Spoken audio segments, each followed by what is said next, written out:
shit. You done fucked up now. Ain't nothing but a gangsta party.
Hi, Heathens.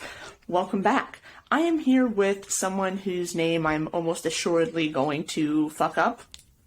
And I also just demonetized this episode by saying the F word in the first 10 seconds. So welcome to my show. This, if you don't know him, is the man, the myth, the legend, Mason Mennenga. Welcome. Nailed it. Oh my God. The myth, the Mennenga. I'm crushing it. So for those of you that don't know Mason, first of all, what are you doing? Second of all, you might actually know him from his, quips on Twitter. There's not a lot of people in the world that I think are, quicker or, wittier than me, and you might be. Oh. We'll see. Yeah. But that's a compliment. I'll take that. It is. It also makes me sound like a raging narcissist, and you know what? That's okay. You're great. You're a great follow. Everybody should be following you. Look. He's just, look at this encouragement. This is your spiritual gift. Exportation. So, part of the reason that I asked Mason to come on, other than his awesome jokes, and they really are awesome, especially if you grew up evangelical or Christian in any way whatsoever, they're quite niche, is because he just graduated from seminary, correct? I did, for the second time. Hold on, I only knew about one time. Yeah. Wait. Yeah, I got my Master of Divinity at a different school, and then now I just did my Master of Arts. Ah, okay. Where was the first school? That one was Christian Theological Seminary Christian Theological Seminary, which is in Indianapolis. Okay, and then the second one? United Theological Seminary of the Twin Cities, which is the seminary I work at. Okay. Makes sense. Yep. Now, as most people on this channel or that subscribe to this channel know, I grew up religious. I am no longer religious. However, I do still like to engage with folks that sort of approach religion or Christianity particularly in their own way or in an individual way, and I feel like Mason, if nothing else, you do that. I try. Yeah. There's so much. Here's the thing, as much as we grew up with a lot of religious baggage, I think there's really great stuff out there in the world, and I want to explore it, and that's what I try to do, and I try to be a part of that. Now, you can decline to answer if you want. Would you still consider yourself a Christian? Oh, absolutely. Yeah. Okay. Without a doubt. 100%. Cool. I often joke that I'm too lazy to not be a Christian, mostly because I do think, like, if I did leave Christianity, I wouldn't become like an atheist or non-religious person. I think there's something innate in me that, well, this is part of my paper too, I guess, spiritual. is that there's just something very religious about who I am, and I think it's really very embodied. And so even if I did leave Christianity, I probably would convert to some other religion, maybe like Judaism or something. But at this point right now, Christianity sort of works for me, and I'm too lazy to learn really any other religious language and theology. So it works for me for now. How did you grow up, if you don't mind me asking? Like, were you always Christian? Did you find Christianity? I recently had someone on that said they had a come to Jesus moment in a Chipotle. And I don't know that anything can beat that, but, like, I'd love to know your background. Right. I had so many come to Jesus moments at Culver's. I don't know if that beats that or not. Wait, what is Culver's? Do you not know Culver's? Okay, you have to go to a Culver's. I feel like at this point they're mostly around America. Like I've traveled quite a bit, and I see them most places I go to. It's based out of Wisconsin, but it's just a burger fast food joint that's mostly based out of the Midwest because it's out of Wisconsin. But I do see them kind of all around the nation now at this point. Yeah, I gotta say, like, I have not seen them here, but that I can only speak to the Bay Area, so I don't know. I highly recommend Culver's if you ever get the chance. You know, I'm sure you're like in and outs and everything out in California probably drowned them out a little bit, but probably if you ever get a chance to go to a Culver's and you like a good burger, actually, I'll be honest. Side note, big tangent, but I do think I'll be willing to put this. I'm willing to put money on this. I think Culver's has the best burger among fast food chains. I think it's better than In-N-Out. I think it's better than Five Guys. I think it's better than McDonald's, Burger King, Wendy's, any burger you can think of. I think Culver's has the best. Culver's, if you're listening, hook me up. Yeah. You know? I'll let y'all know. I'll taste test. All right, well, that's point one. Just glad we got that out of the way. Right. Carrying on. How did I grow up? So I grew up in the heart of evangelicalism. I grew up in South Dakota, which is already super conservative. And I grew up in essentially a mega church. My church was over 1,000 people. I think that's probably would be considered a mega church. Yeah. Right. Yeah. So I grew up with the Francis Chans of the world and John Piper and you name it. I grew up with them, or at least reading them. And shout out to Abraham, though. Yep. So I grew up in just kind of the heart of all of that. Grew up listening to VeggieTales as a kid. Those were probably some of the first songs I ever learned what the lyrics were. Like, those were the first songs I sang along to. And then quickly moved on to Christian alternative music, which I still really actually love. And you know what? Reliant K is great. Reliant K grew up with Reliant K was the first band. Reliant K was the first band I ever listened to where I was like, wait, you can be Christian and not make cheesy music. Like, you can actually make good music and be a Christian. Make music that, like, people want to listen to. I had no idea. And Reliant K was the first band that introduced me to that. Same. And then very quickly, Switchfoot did too. Yeah, I'm not as big of a fan of Switchfoot, if I'm being honest, but, like, no judgment. Maybe a little judgment. But my first concert ever, and I feel like you'll appreciate this, I should probably tell this, like, on the internet, was Newsboys. And that was like one of my parents' first dates was a Newsboys concert. I'm old. You know, I don't know. I have no idea how old you are, but I just feel like I'm old. I could be 12 and I would feel like I'm old. Well, in fairness to you, Newsboys has been around for a very long time, so you can see Newsboys kind of at any point, and right, like they've sort of spanned multiple generations, and so you don't have to be as old as my parents to like be a Newsboys fan. There are people my age in their 20s that like that was their first concert. Wait, how old are you? I just turned 28. 28. Okay, fine, fair, fine. I'm in my Jesus year, 33. Yeah, so you're not that much older. Definitely not your parents' age, so love that for myself personally. But the reason I brought up Newsboys to share with y'all my utter humiliation, and probably where a lot of my trauma stems from.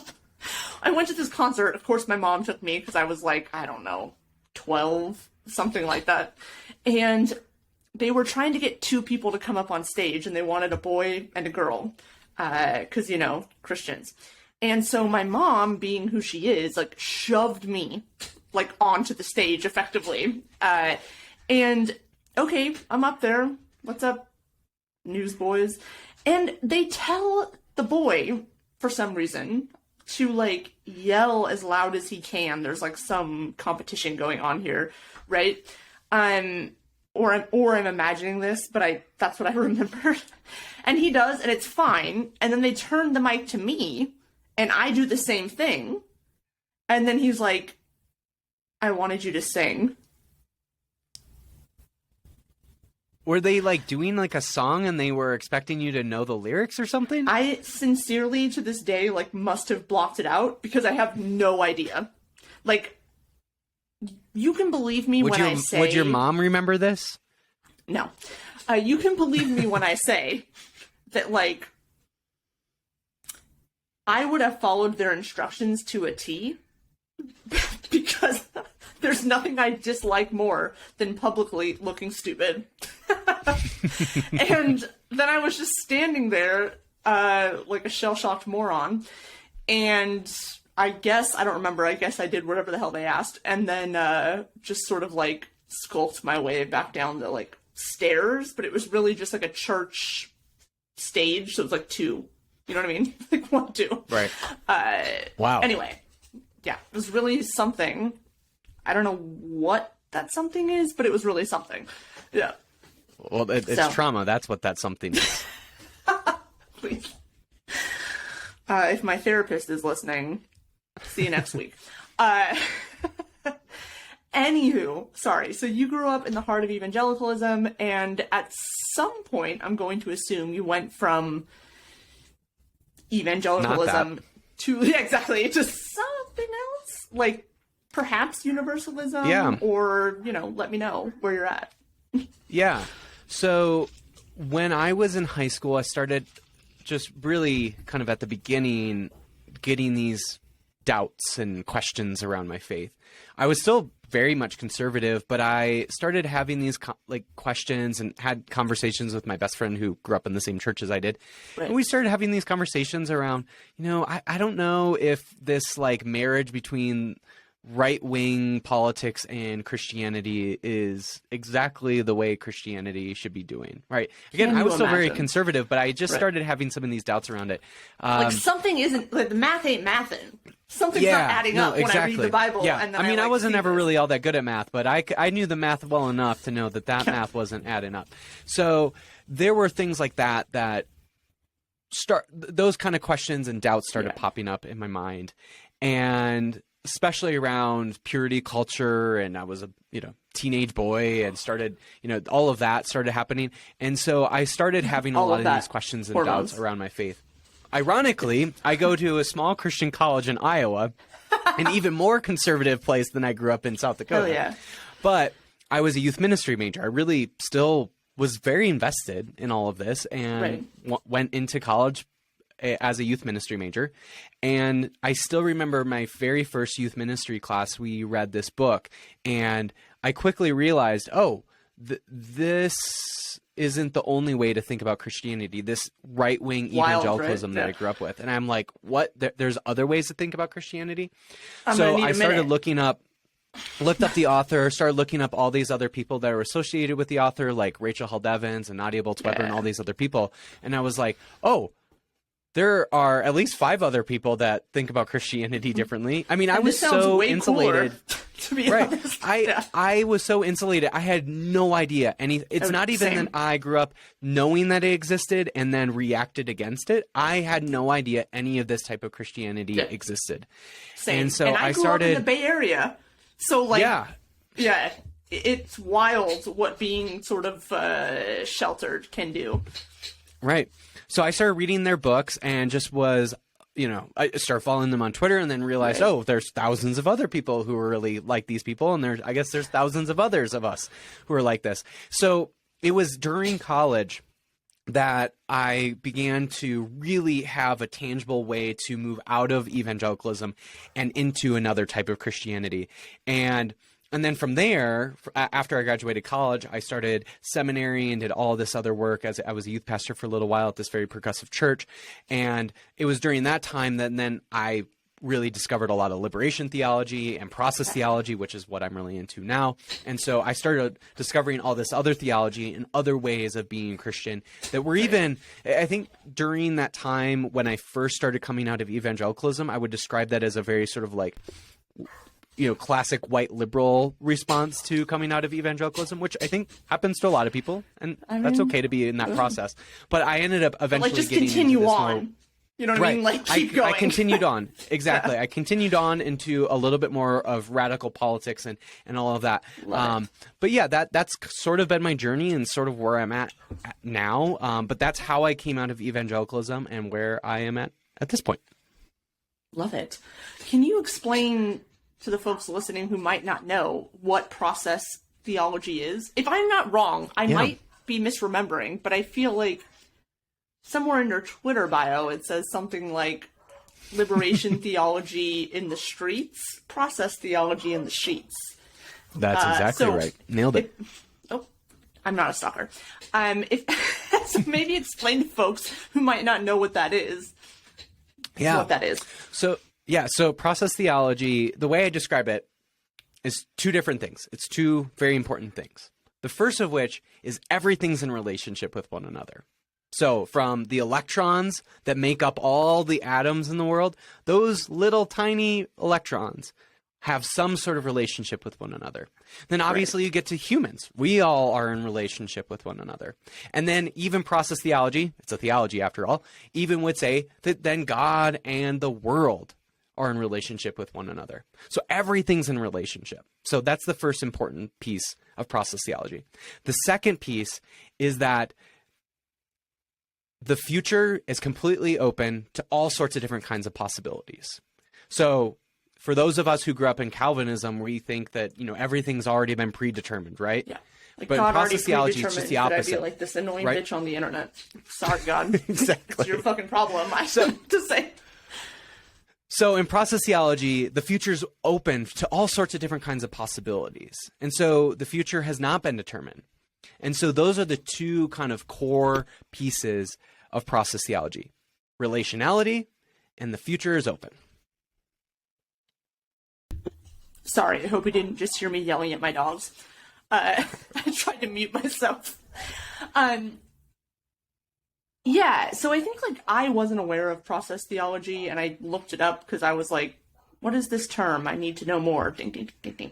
Mm-hmm. So in process theology, is it believed that God is omnipotent and omniscient, or is it like the future might also surprise him? Like he doesn't know. He just sort of like rolled the dice with humans. Yeah, that's a great question. So the reason why process theology gets in trouble a lot of times among theologians and Christians is if the world is in relationship with God, in complete relationship with God, and the future is open to all sorts of different kinds of possibilities, then if you really take that seriously, then God is not all-powerful in the sense that God can unilaterally do something even against the world's will, right? Right. So in something like Calvinism, you could constantly make decisions that are against God's will, and if God is all-powerful within Calvinism, then God can just undo all of that, right? Yeah, ultimately the outcome will be whatever he determined anyway. Exactly. But in process theology, God needs the cooperation of the world for God's will to happen in the world. So, God is not all powerful in that way. The way process theology describes God's power is that God is persuasively powerful, meaning that God is constantly inviting the world into what God wills for the world. And in process theology, you believe that God is all loving and all good. Right. And so you're thinking that the will then is all good and all loving. Right. So God's will, God is constantly inviting you into God's will to do what God wants in the world, but cannot coercively make you do a thing. Got it. According to God's will. So that's the big piece. And so process theology really does deny that God is omnipotent or all-powerful. Right. But does believe that God is all good, all loving, and so that's kind of a really important piece to process theology, and why it gets in trouble a lot of times. People don't like that shit. So I guess, and I did not prep you for this question at all. So like, if you're like, yeah, no, let me know and I'll edit it out. How does process theology sort of reckon with this notion that like, so, sorry, let me backtrack. God isn't all powerful. Is he all knowing in process theology? I guess is my question. All knowing in the sense that God has known what has happened in the world, but God does not necessarily know what will happen in the world, right? God does not know what's going to happen in the future. Got it. So when he created humanity, he was like, this is what I want, but like, I don't actually know what's going to happen for every person forever. That's right. Because again, God requires the cooperation of the world to make something happen in the present. And so if that is the case, then God certainly is not going to know what's going to be happening in the future, because everything is determined by what's happening in the present with that cooperation between God and the world. Got it. Okay. Yes, that makes sense. So I think that like pretty effectively deals with, I don't want to say the problem of evil, but like this idea. So something that sort of drove my deconstruction, one of many things, was like, you're telling me that an all-loving, all-knowing God knew from the foundations of the earth that he was going to create all of us, and there would be kind of, to be honest, endless atrocities. Like, so many horrifying things. And of course, we always think of like the really big ones, like the Holocaust or something like that, right? But like, to be honest, like even a little child being like sexually abused in some way is enough for like me as a person to be like, yeah, I wouldn't do that. Even if just for like one person's life, right? Right. So I think that's a really interesting way to think about God's, I don't know what the word is. I don't want to say capacity, but like, he seems like someone I would much prefer to know if he didn't know what was going to happen in creating all of us. But, it's interesting that you do bring up the problem of evil, because that's how a lot of people do get introduced to process theology, is because process theology is one of the few theologies out there that maintains that God does exist, and God does not exist all-powerfully, and therefore that sort of, I don't want to say solves the problem of evil, but it is their response to the problem of evil. That, you know, again, with the problem of evil being that how can an all-powerful and all-loving God allow evil to exist in the world? Well, if you just take all the all-powerful part, then at least you have the all-loving, and you still are maintaining that evil does exist in the world. Now, the way process theology would understand God's power is God can't make something happen that isn't received by the world, that the world doesn't respond to, God is inviting the world into doing things, and then the world has to then respond to that and accept that. If the world doesn't do that, then God, that will is not going to happen in that moment. God's will is not going to happen in that moment. And so that's kind of how process theology thinks through that, is that, well, the world has sort of its own will or its own agency to do things. And well, it's certainly God is constantly inviting the world into the loving and the good thing to do. But that does not necessarily mean that the world is going to accept that good and loving thing. And so that's the thing. A lot of people who really critique process theology is like, well, if God can't do anything, then what's the point of that God? Why is that God worthy of worship? Well, at least in process theology, God can't make something happen, but God is constantly inviting the world into the loving thing. So you mentioned the example of the Holocaust. In the midst of the Holocaust happening, God is constantly inviting people. And some of those people responded, and some of those people were killed, right?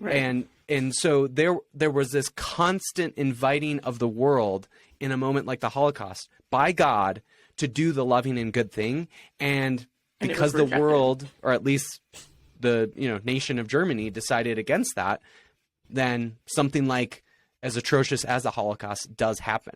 But it's because the world does have its agency to do these really horrible, evil things. You know, that actually, like, makes a lot of sense. I think if we can think of God, or if we do think of God in the sense that he doesn't know what's going to happen for the future, right? It kind of is a roll of the dice with humanity. And we can judge that on its own merit, whether or not we think it's a good gamble. I don't know. It's not for me to decide. But then saying that, like, he doesn't know what's going to happen and he actually doesn't force our hand is a much more cohesive theology in my brain than saying, like, no, actually God's all-knowing and all-loving and all-just, but also allows all of these really shitty, horrifying things, and, like, you just have to accept that. So, like, I know that there's many people that will hate that idea that God isn't all-knowing or, you know, all-powerful. But I think in reality, it's kind of the only thing that makes sense. Like, if you're going to believe in a God, any God, like, at least in a logical way, leaving aside, like, whether or not you think believing in a deity is logical, but if you're going to believe in a deity, it doesn't seem like there's another way to sort of think of this other than, like, he can't possibly know what we're going to do. He can't possibly allow us all free will, and he can't possibly at the same time then be omniscient, all powerful, and omnipotent, right? Like, it it just can't be that way. Right. Anyway, sorry, we've taken a giant tangent, but I think it was worth it. No, it's great. So you wrote your thesis, at least your most recent one, on sort of embodiment, if I understand that correctly, and how we can understand our sort of theology and religious experiences through our body and within our body, and how that shapes and I almost said forms, but that's quite literally the same thing. So why don't you give us a brief overview of what you've spent the last couple of years thinking and writing about, and maybe also, like, how you got to that point. What made you decide this was what you wanted to explore? Yeah. I'll answer that first question first. So my thesis is essentially the idea that if our bodies are central to our experiences in the world, which I try to make a really good claim that they are, if that's true, then that changes everything we should know about theology. It should change everything we think about God. It should change everything the way we think about salvation and the end times, or eschatology is how that's called in theology. So it should change everything that we know about theology if our bodies are central to our experiences in the world. So that's basically what I'm trying to argue in my thesis. How I got to that, over the last 5, maybe 6 years now, I have really been interested in the ways that our bodies are central to our experience, and specifically why understanding our bodies in this way can change how we think about oppression and justice and liberation and all those sort of things. And so, and I talk a little bit about this in my paper or my thesis, but you know, a lot of times when we think about something like racism, for example, right? We think about racism, either, you know, you saying a racist thing to a person, or you think about racism as this, like, structural, systemic type of oppression, right? Right. Well, what I argue in the paper is, yep, all of that's true. That does exist. And racism also exists in our bodies. And that's something that science has been able to observe a little bit more, or understand a little bit more about how racism actually affects bodies. And so and I understand the way I think about it is, if that's true, then we actually have another level of a type of racism. It's not just personal, it's not just structural, but it's actually embodied. It actually exists within our cells and our genetics and all of that. In the world. And so exactly. Yeah, and so if we're going to address something like racism, we actually have to address our bodies as well. And so that's why I've gotten really interested in it. And then I realized, oh wait, if something like racism actually is manifested in our bodies, then our theology probably is as well. And if that's the case, then we should probably reimagine the way we think about theology, because most of Christian theology does not think about our bodies being central to it. So that's something that was really important to me, and that's why I got into it. Being good or like worth thinking about, to be honest, at least not like the way I grew up. It was like these sort of, I hate this term, but like these kind of like flesh suits that we have. I find that term just like, bleh. But that's like the best way I can describe how Christians sort of talk to me about it. Like, all right, you have this body that's perishable and is going to rot effectively. And it's kind of just a holdover station for you to make the right choice. And then you die and like, you know, get yeeted up to heaven. Hopefully, if you believe hard enough. So like, it's a very interesting, I've left the church 10 years ago, but I'm still thinking about a lot of these things. Even how the church talks about the body and how that affects people with disabilities, for lack of a better term, right? Like, we have this idea that when we die, you know, we're going to be restored to our perfect body and, you know, whatever. But that idea of the perfect body is very much able-bodied, right? And like, it's inherently ableist to sit here and say that like, actually the only right kind of body is the one that works the way that I think it should, or the way that I've been taught that it should, or whatever, right? Like, there's no reason in the world why someone that uses a wheelchair should think that their body is any less perfect than mine, and I walk around daily. We just live in a society that's decided that like this is the ideal way to operate in the world, and if you don't, then you're imperfect. And I think I'm probably on like a weird tangent now, but it's something I care about. Like, so we sit there and say like, oh, like you were born without the use of, I don't know, whatever you want, eyes, ears, legs, arms, whatever it is, right? Therefore you were born imperfectly, and that needs to be corrected. And like, I'm not exactly sure where I'm going with this, to be honest. But like, that idea of our beliefs living in our bodies and affecting our bodies, and not just in the way of like how I feel, right? But like, we've even seen research recently about how generational trauma can affect the way our sort of DNA is. Anyway, sorry. I went off on like a very long, weird sort of tangent. And I just interviewed a person named Amy Kinney, and she just wrote a book called My Body Is Not a Prayer Request, and she talks all about this. And I've seen that book. I did it, you know, you can check them out. Check out my podcast interview, and you should definitely check out her book about yourself. But but I actually talk a little bit about this in my thesis as well. So in my section around eschatology, which again is sort of like what happens sort of after death, or what sort of happens ultimately in the world. And in that section, what I end up mentioning, and this is really formed by a scholar who wrote a really incredible book called The Disabled God. And in that book, read that book. It's incredible, by Nancy Iceland.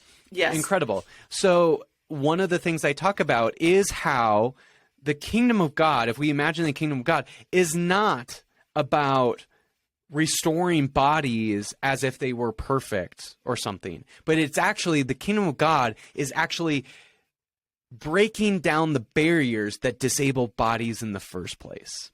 That's when we get to that sort of eschatological, that's the big word, future, or the kingdom of God. That's what we're aiming for, is actually not perfecting everybody's bodies, but actually breaking down the barriers that disable bodies in the first place. But even like this idea of perfecting the body, right? Like, this is not me attacking you in any way. This is me saying like the way that we use language and the way that we think about things is like, oh, we need to perfect the body. And therefore by perfecting, I mean that you all need to have use of everything in the way that I think that you should have use of it.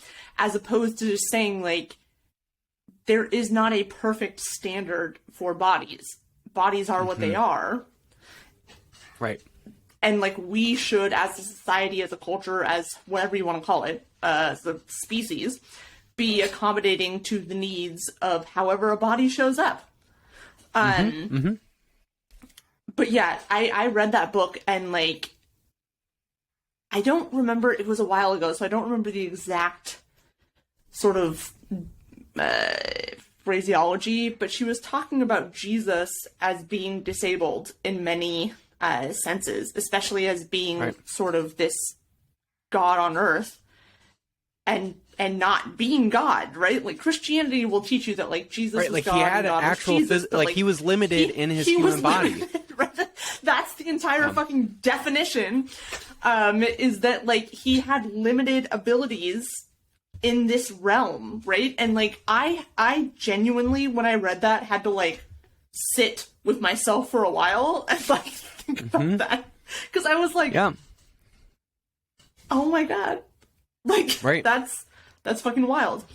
And, like, I grew up in a church where there was this one specific, she's a woman now, she was a girl then, and she had been born without the use of her legs, and she used a wheelchair. And there were so many instances where the pastor or a guest pastor or whatever would, like, call her up or call on her and, like, pray for this, like, healing to restore the use of her legs. And, like, not only is that, like, in many ways incredibly just, like, I don't even know I mean, it's very ableist and also just really traumatizing for that person. Like, kind of, like, I want to say humiliating, but not, like, she shouldn't be humiliated, right? Like, she should not feel that way, but, like, the situation and context and the understanding of, like, what was going on there, like, certainly set her up to feel humiliated, even though, like, that never should have happened. Yeah, it's just the way that, you know what, I hate Paul, so, like, Paul can just, like, fuck off, but the way that he talks about, you know, like, this idea of, like, sort of the bodily resurrection and the perfect body and, like, yada yada yada has set Christians up for, like, ages of just garbage, not gonna lie. And while we're here, what is your personal opinion on Paul? So I'm sort of, like, I have a complex relationship with Paul. There's parts of Paul that I really like, and there's parts of Paul where I'm like, and usually I will say this, most of the times where I'm like, I don't know about that, Paul, usually those are the letters that are, like, a lot of times disputed around if Paul actually wrote them. Right. So there is that. Fine. So I all that's to say, I have a complex relationship with that guy. Do you think, sorry, again, not a question I prepped you for at all, was Paul asexual? I don't know. I mean, it's so hard to know. Of course. Yeah. I don't expect you to have, like, an authoritative answer. I just want the, like, chisme, you know what I mean? I want to know what you think. Right. I mean, whatever, I'll say this. Whatever Paul's sexuality was, he certainly had some level of, like, trauma or something that was hurting him that he was certainly projecting. Like, right, like, whatever his personal experiences with his sexuality were, he was projecting that onto whatever he thought whatever a sexual ethic should be within the Christian life. He, like, certainly was projecting that to a certain degree. And I will say, like, I think to a certain extent we all are, right? I just happen to think he didn't really have the most robust understanding of it. Well, but this is the thing around, like, Christianity is, I think that, okay, certainly Paul has a voice and we should listen to that, but also, like, there are a million other people, billions of other people who have lots of other ideas around Christianity and how we should think about theology, and they're just as authoritative as Paul. And so I don't put Paul in sort of this authority hierarchy. I don't put him ahead of anybody, and I certainly don't put him below anybody. I just think he's one voice, and we should listen to all these other voices as well. Yes. So I think, like, as much as I'm, like, not a huge Paul fan, I do try to remind folks that, like, Paul had no fucking idea that he was writing letters that were going to be put into a book that was going to be considered God-breathed, and that would be the authority for, like, thousands of years. Like, this man was trying to write a letter to a church that was like, please get your shit together. Like, this is messy. And, like, do I think that he had some incredibly progressive, like, worldview? No. Do I think it was semi-progressive? Probably at some points. But, like, overall, I think Christians especially, maybe entirely, have this idea that, like, somehow Paul knew, like we should just trust everything that he says because otherwise it wouldn't have ended up in the canon. And it's like, do y'all understand how the canon was formed? Because, like, it's not like we, like, put all the books in a pile and then, like, the important ones fell out or something. Like, a very distinct process that it took. And, like, Paul, just like everybody else in the Bible that was writing it, had a distinct set of experiences, had a life. I assume he had trauma, like, and also, Paul specifically, leave alone everybody else, quite literally believed that Jesus was coming back, like, next week at 7, right? Like, not exactly, but, like, he had a belief he was that, like, very convinced. Right, like, Jesus will be back soon, don't worry, like, you don't even need to get married or have kids, because, like, why would you? We're all going to be sort of in the kingdom of God soon. And I will say that if anything from, like, my deconstruction experience, or whatever you want to call it, that's been kind of rewarding, is that, like, I've become more able to sort of interrogate or listen to, like, the author's voice of every book, and, like, try and place that within a context of history and their understanding and their experience. And, like, that has certainly made everything they're saying just way more interesting and richer and, like, quite honestly, more instructive should I choose to listen. Right. I mean, that's why I always say, you know, that's one of the things that you learn in seminary is all this historical context and all of that. And that has made me love the Bible even more. So even though I've left evangelicalism, I have grown an appreciation for the Bible even more. It hasn't been this thing that, even though at one point it was used against someone like me and other people I know and love, but it has changed. My relationship with has changed now, where it's not a thing that's being used to, you have to believe these certain things and you have to do these certain things. It's completely changed, and I've actually grown to love it even more because of that. I say that with regularity, so I have not gone to seminary, haven't done any of that, but I do say, like, all the time that I love the Bible so much more as an agnostic atheist than I ever did as an evangelical Christian. Because as a Christian, I was taught this is what the Bible says, you can't question it, there's no nuance, like, this is it, right? And since having left, it's not even that I'm like, oh, I just find some, like, perverse pleasure in being like, the Bible doesn't agree on these points or something. It's like, there are 66 books there, and each of them are trying to do something very specific, and each of them is trying to impart something to someone, right? Not to me, like, probably to their kids, right? Or like the next generation or whatever. But, like, being able to read these books within that context has taught me so much more than reading the Bible as some kind of, like, unfalsifiable historical narrative. Like, it was boring. And, like, I think that if I ever found my way back to a religion in any sense, it would certainly have to be one where, like, I can interrogate the Bible and I can sort of wrestle with it and find out, like, what I think they were trying to say, the author, like, what I think the sort of historical context is, et cetera, et cetera, et cetera. Because, like, otherwise it's fucking boring. Yeah. And honestly, really in my opinion, kind of useless.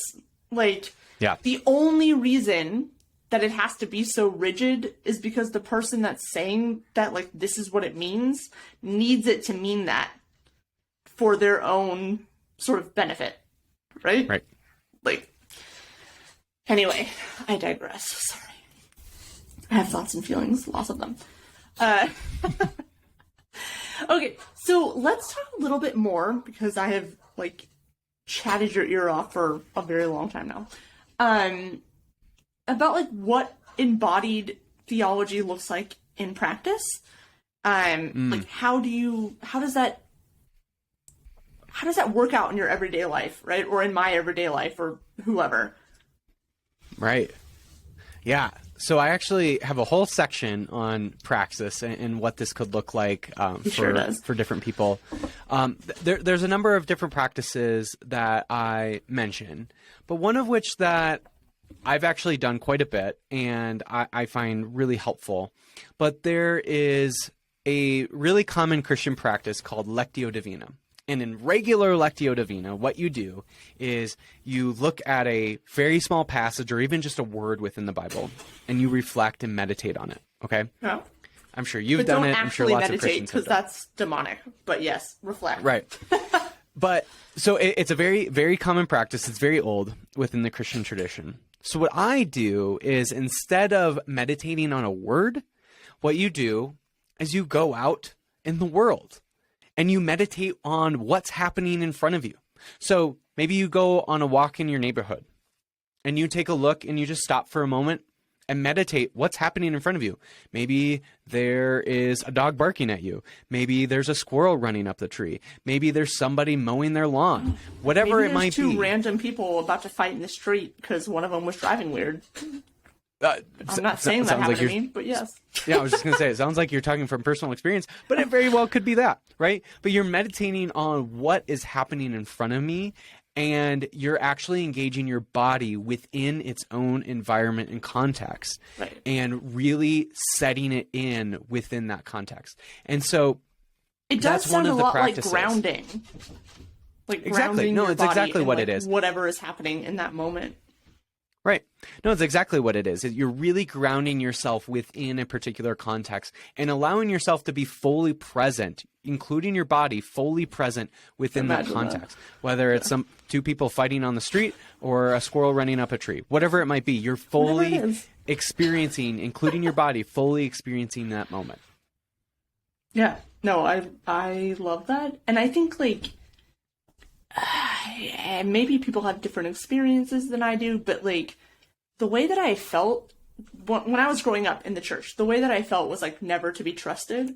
And quite often the way that my body felt was inherently bad, right? And I think you can relate to this with, like, purity culture, where it would be like, you might have this urge or instinct, but that's Satan. And, like, I joke, right? Like, it wasn't quite like that, but it is very much like that, right? Like, you might have this urge or impulse, but that's your fleshly, sinful body, and therefore you should sort of reject your flesh and, like, focus on, you know, your spiritual whatever. And so, and, like, if y'all are not in therapy, highly recommend if you can afford it, because, like, yeah. But, like, being in therapy, my therapist has told me many, many times, like, you need to be present in your body in this situation in order to ever try to, like, heal from whatever trauma or just, like, to connect fully, right? And so this idea of doing that as it relates to spirituality, I think could be a really useful, I don't know a word, a really useful practice, maybe, praxis, if you will, for many people that are sort of trying to work out their own spirituality in the world. Right. Okay, this is wildly unrelated, but here we are. You were talking earlier about eschatology and, like, end times, and that happens to be one of my favorite topics ever. Yeah. So growing up, and I'd love to know your experience, I grew up in a very, very fundy sect that was like, Jesus is coming back probably, like, in a month or a year, I don't know, but definitely before you graduate from high school. And also, like, you're going to almost assuredly be tortured and, like, I don't know, probably beheaded for your faith. And here, why don't you listen to some Ray Boltz on repeat? And so Do you know who that is? Of course I do. Okay, thank you. Not many people do. And you're like, yeah, you know what? I'll listen to Relient K instead of Ray Boltz while I'm getting beheaded. Like, exactly. You know? Sadie Hawkins dance while I'm getting... Yeah, hit me Exactly. up. But, like, there's very few people that I can be like, oh, you know Ray Boltz? And they're like, yeah. Like, but on, like, that, like, deeper level, right? So, love it. Yeah, so I think, like, this idea about the end times was something that was, like, very aggressively forced on me, and very, very much, sort of, I don't want to say self-centered, but, like, there was never any consideration that this book of the Bible, Revelation, or anything about the end times, had anything to do with anybody else except us right now. And so, like, I'm curious, just out of my own personal curiosity, how you understand, 1, the book of Revelation, 2, the end times. Yeah, I think those two things, right? Because, like, I have a very specific understanding of that book, and also, like, if any of y'all come for me and call it Revelations, I'm not going to talk to you. I'm just not. So here's what I love about the book of Revelation is you talked about Acid? how... Just kidding, yeah. Sorry. Other than that, the one thing that I love about that book is as much as we grew up thinking it's about this thing that's going to happen, right? The book of Revelation is all about this thing that's happening right now. Yeah, right now. This is happening. That's all the book of Revelation's all talking about is this is happening right now. And so if you actually really understand what's like the metaphors that are being used within the book of Revelation, you understand this is about an empire. No. Right. This is a book about empire and an empire oppressing people. And you think about like, wait, do I know an empire oppressing people? And then you're like, oh wait, I live in that empire that is oppressing people. Oh wait, and I need to be the ruler of that empire oppressing people. That's the only way. That's what Jesus wants. Thank you. No. Right. And so that's like what's amazing about this book of Revelation is that's what the book is about. It's about this political oppression of empire happening now, and what was happening when the book was being written then is very similar to what's happening now. You know, at the time, the Roman Empire was the most powerful nation ever. And now we live in America, which is the most powerful nation ever. So the book of Revelation not only had a lot to say about what was happening then, but it has a lot to say about what is happening now in our country, and has a lot of, I think, really important critiques of what this country is doing in the world. Love it. To be honest, growing up, the book of Revelation scared the fuck out of me. Like, I didn't even want to, like, flip to it in my Bible. I was like, no. You got people with, like, 7 heads and stuff. I'm like, oh, dude. C.S. Lewis can't even do this. C.S. Please. I can't with you. So, like, at the time, I was terrified. And then over the years, as I sort of read, like, you know, scholars on this book and this topic, I was like, holy shit. Like, actually, the book of Revelation is, like, my favorite book in the Bible now. And for wildly different reasons, right? Like, it has nothing to do with the fact that I think this is something that's going to, like, happen and Christians are the victims. I know that whoever wrote it, John, didn't mean it this way, but, like, the way that we're headed is that actually Christians are the empire. At least at this moment.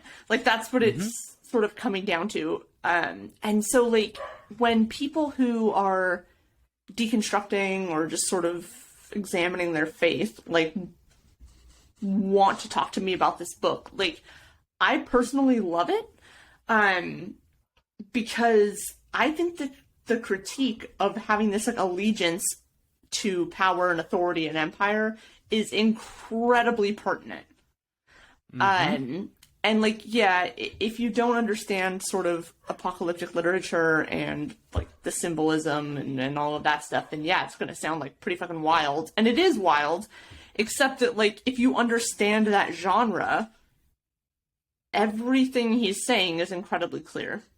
He just doesn't want the Romans to be able to read it. He's like, let me try and, like, do this on the DL. Yeah, so I guess, I don't know, that's just my sort of thought. Now, this is a personal question. Again, you can tell me to fuck off. What is your sort of, based on your theology and your education and your experience and all that good stuff, what is your thoughts on A, the end times, B, the afterlife,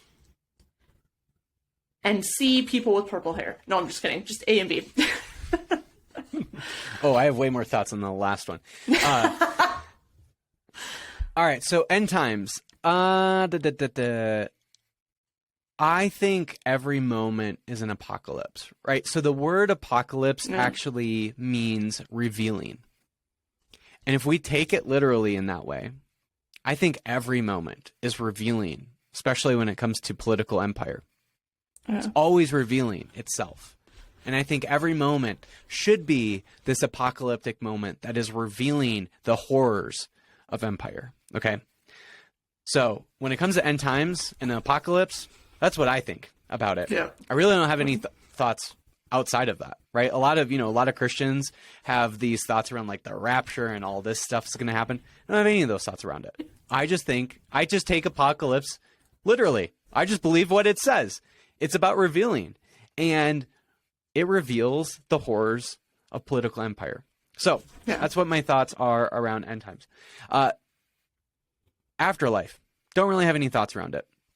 Other than the fact that I think our bodies are going to eventually be a part of the flourishing of future generations. Likely future generations of totally different species, right? Our bodies are going to decay and they're going to become nourishment for other organisms. And that's what's going to happen with our bodies. To be honest. And that's what I think is going to happen after our life. And I hope that whatever we did in this sort of conscious life or this life that, this sort of unified consciousness that we're having right now, I hope that whatever that memory is that God has of us having is a great one.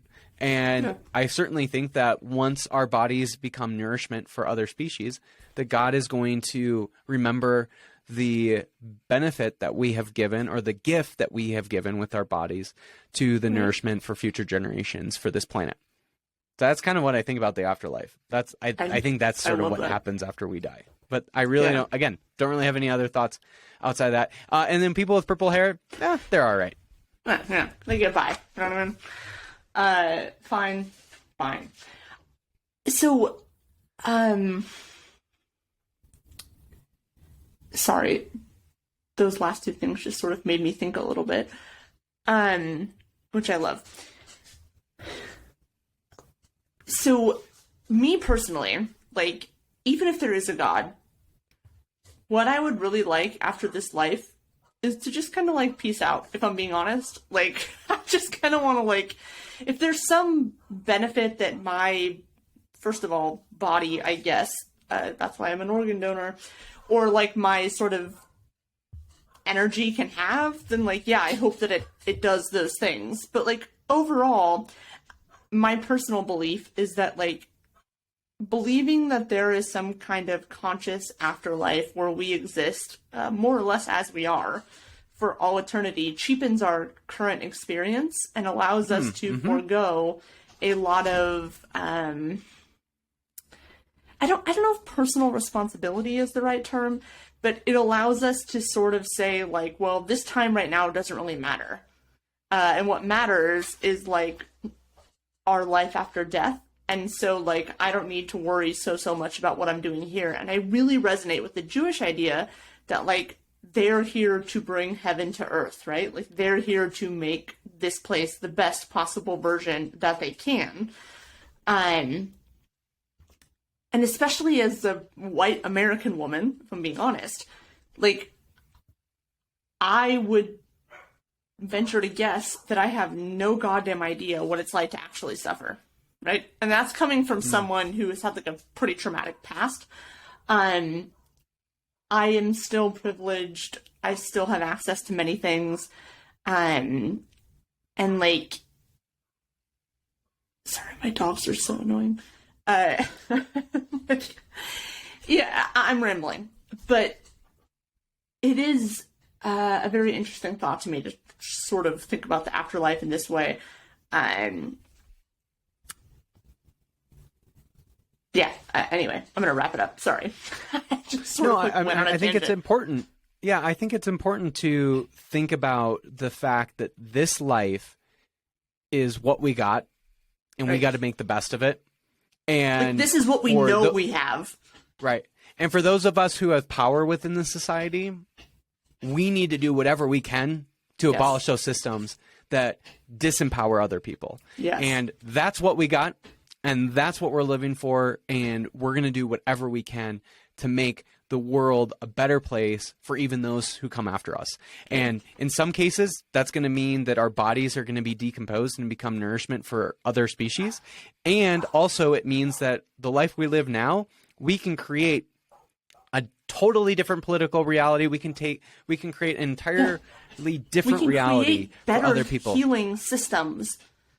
Like, it doesn't have to suck for everybody in the way that it sucked for those of us that are here now. And I'm saying that as someone who it like doesn't really suck that bad for, right? Like, there are people that it's way worse for. Right. But like, we have the power, and I think, and again, all of my followers know I'm agnostic, but like,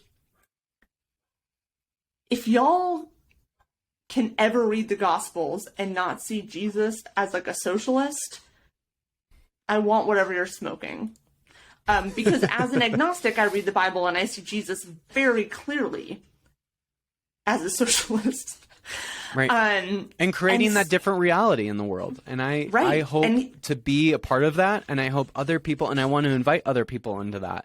And that's what I think we're called to do, right? It's not we're called to say a prayer and then get to this other world entirely, especially after we die. The call for us is to create another world, not to be a part of another world that is entirely different once we die. Yeah. And again, like, I know we come from different sort of perspectives, but like, I would agree wholeheartedly that the call, however you want to think of it, the call, the meaning, the purpose, whatever, is for each of us as human beings to make this place better for those that come after. And in doing that, you make the place better for those that are here now. Like, you don't make the world better now, and it's only for people that come after you, right? Like, you're doing what you can to, however you want to think of it, put good energy out, heal things, however you want to think of it. But, like, that's the goal, right? It's like when people are like, well, I had to suffer, so therefore, like, you should too. And it's like, why do you hate yourself so much? Like, I don't know. Like, I would hope that, like, we all aim to make or to leave this place better than we found it. And I think that, like, and this is probably just me being, like, a raging communist, but, like, any system that profits off of your disempowerment is a system that needs to be abolished. Because, like, what actually looks healthy and healing and whole to me is not like a limited number of people benefiting from the exploitation of a large number of people. And if I'm being honest, that's what's happening in the church right now too. Like, I think we can all agree on that, right? Like, we all deserve better. Like, everybody deserves to be on this planet and to be whole and to be healthy and to be successful and thriving, and like not successful in the way that capitalism defines it. Like, we deserve to exist on this planet, and that should be enough. Absolutely. Anyway, that's my thoughts. Okay, Mason, tell all of these lovely people where they can find you, how they can support you, like any of that stuff, and then I'll let you off. Lovely. Yeah, so you can find me at masonmennenga.com. I've got my website. From there, you can find me on Twitter. Notes. Yeah, link it all up. You can find me on Twitter and Instagram. That's where I'm most active. And so, yeah, you can... Wait, Instagram is... Yeah, I'm very active on Instagram as well. Yeah, I'm missing out. You have to find me on Instagram. And then I do have a Patreon. If for whatever reason you want to support me on Patreon, I've got a few different tiers. I failed to mention, I'm also on YouTube. And I am just now getting back into creating videos. I was making videos for a little bit, then had to write this damn thesis. Now I'm done with that. So now I'm going to start making videos again. So you can follow me on there as well. And so, yeah, I'm pretty accessible on the internet. And so if you want to hang out with me on the internet, you can hang out with me on the internet. You have a podcast? I do have a podcast. Yeah, I've totally failed to mention that. Yeah, I have a podcast called The People's Theology. If you're interested in kind of these ideas around theology and faith and liberation and all of this sort of stuff, you can listen to my podcast, and I interview lots of different people who are having these kind of conversations as well. So follow me on there. A People's Theology. And on that note, I will be hosting a couple of call-in shows in the future, and there could be a potentially fun partnership with you guest hosting if you're interested. That'd be great. But all of that, thank you so much for being here. This is the interview that almost never happened, but I'm so glad that it did. You're amazing. What you're doing in the world is amazing. I love it, and thank you for sharing your time with me. Yeah, thank you for having me, Jessica. On that note, y'all, subscribe, I don't know, send Mason cookies. And I will see everybody next time. Oh, shit. You done fucked up, man. Ain't nothing but a gangsta party.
Speak no other languages.